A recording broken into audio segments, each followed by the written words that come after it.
मोठा हादसा होता होता राही गेला. पा मग माझ्या साडीवर पुरं तेल पडी गेलं. कस काय पडलं त्याच्यासाठी व्हिडिओ पा. मला जरा अनार गैरेच आवडता म्हणून मी घडी अनारच जाळत राहते. मी पुरे अनारचे 3 बॉक्स जाळी टाकले बाप्पा असे घडी किसन लावून लावून. मग त्याच्यानंतर मी परत एक अनार घेतला दुसरा, कारण मग एक अनारनी मन काही भरत नाही. मी 3-4 अनार जाळल्याशिवाय काही राहत नाही. मग परत अनार घेतला आणि मागं जे उभा दिसताय ते माझे मामा आहे बाप्पा, ते आम्हाला भेटायला आले होते दिवाळीचं. त्याच्यानंतर मी लोंगी फटाका जाळला. पहिले गैरी भीती वाटायची पण आता काही वाटत नाही. आता जाडी घेतला मी. त्याच्यानंतर आम्ही केलं दिवाळी सेलिब्रेशन. तुम्ही पाहून घ्या सगळं. ही माझी आत्या आणि ह्या माझ्या दोघी बहिणी. आम्ही मस्त सेलिब्रेशन केलं. तुम्ही पहिले सेलिब्रेशन पहा आणि मग त्याच्यानंतर तुम्हाला सांगते की माझ्या साडीवर तेल कसं काय पडलंय.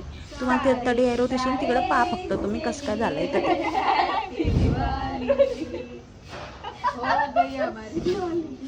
बढ़िया।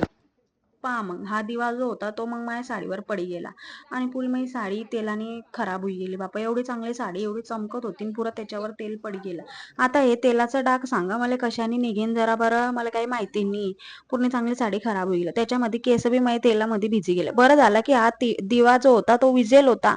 जळायला असता तर साडी बी जळी गेली असती. गैर मोठं नुकसान झालं असतं.